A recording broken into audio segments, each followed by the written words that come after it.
Hello friends, అందరూ బాగున్నారా? ఈరోజు మరో కొత్త వీడియోతో అయితే మేము ముందుకు వచ్చేసాను. ఈ మధ్యకాలంలో వైజాగ్లోని పోర్ట్ ఏరియాలో ఉన్న వెంకటేశ్వర స్వామివారి తెప్పోత్సవం జరిగిందని మీ అందరికీ తెలిసిందే కదా. ఆ తర్వాత రోజున స్వామివారికి చక్రస్నానం అయితే చేయిస్తారు. ఈ చక్రస్నానానికి ప్రతి ఒక్కరూ ఆహ్వానితులే, ఎవరైనా వెళ్ళొచ్చన్నమాట. ఈ చక్రస్నానానికి ఒక ప్రత్యేకత అయితే ఉన్నది. అదేంటంటే స్వామివారిని కొండపైన గుడి దగ్గర నుంచి పోర్టు వరకు పల్లకీలో వేద మంత్రాలతో ఊరేగిస్తూ చక్రస్నానానికి అయితే తీసుకువెళ్తారు. ఇలా మీరు చూస్తున్నారా, ఈ చక్రస్నానానికి ఎంతమంది వచ్చారో.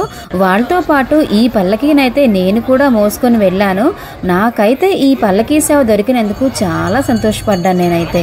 ఇలా పోర్ట్ ఏరియాలోకి తీసుకుని వచ్చిన స్వామివారికి పంచామృతాలతో అభిషేకం చేస్తారు. అండ్ అలాగే పసుపు నీళ్లతో వేద మంత్రాలు చదువుతూ స్వామివారికి అభిషేకం అయితే చేస్తారు. ఈ అభిషేకానికి మనం తీసుకువచ్చిన పాలు, పెరుగు, పంచదార మొదలైన వాటితో అభిషేకం చేస్తారు. అలాగే స్వామివారి విష్ణు చక్రానికి కూడా అభిషేకాలు అయితే చేస్తారు.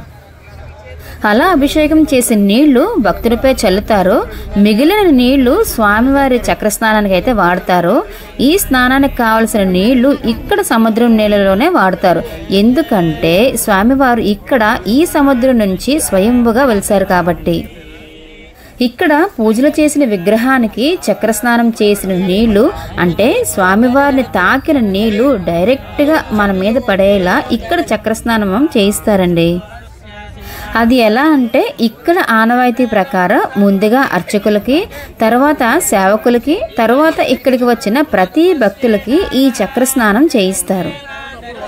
ఆగమశాస్త్రం ప్రకారం సింహాచలంలో ఎలా జరుగుతాయో పూజలు, అదే విధంగా ఈ స్వామివారికి కూడా పూజలు అలాగే చేస్తారు. ఇక్కడ ఎంతో అదృష్టం ఉంటే గానీ స్వామివారిని తాకిన నీళ్లు మన మీద పడటం ఎంత అదృష్టమో కదండి.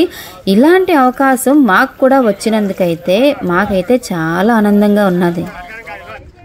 చూస్తున్నారా, ఈ చిన్న బిందుతోని నీళ్ళే పైకి అయితే ఎలా లాగుతున్నారో, ఇలా లాగిన నీళ్ళనే అయితే ఇప్పుడు చక్రస్నానానికి అయితే వాడుతున్నారు అందరికీ. శివుడి ఆజ్ఞ లేనిదే చేవైనా కుట్టదని అంటారు కదా. ఆ భగవంతుడి అనుగ్రహం ఉన్నది కాబట్టే మాకు ఇంత మంచి అవకాశం వచ్చిందని అనుకుంటున్నాను నేనైతే. మేమే కాదు, మాతో పాటు ఇక్కడికి వచ్చిన ప్రతి ఒక్క భక్తులకి కూడా ఇక్కడ చక్రస్నానం చేసి అయితే పంపించారండి ఇక్కడ పూజారులు. ఇలాంటి రోజు మళ్ళీ ఇంకొకసారి రావాలి అంటే మనం ఇంకొక సంవత్సరం పాటు వెయిట్ చేయాల్సి ఉంటుంది. ఎందుకంటే ఇది సంవత్సరానికి ఒక్కసారి మాత్రమే వస్తుంది కాబట్టి. సో ఇదండి వీడియో, మీకు నచ్చిందని అనుకుంటున్నాను. ఈ వీడియో కనుక మీకు నచ్చినట్లయితే ప్లీజ్ లైక్ చేయండి, షేర్ చేయండి. అలాగే నా ఛానల్ని సబ్స్క్రైబ్ చేసుకోవడం మర్చిపోకండి ఫ్రెండ్స్.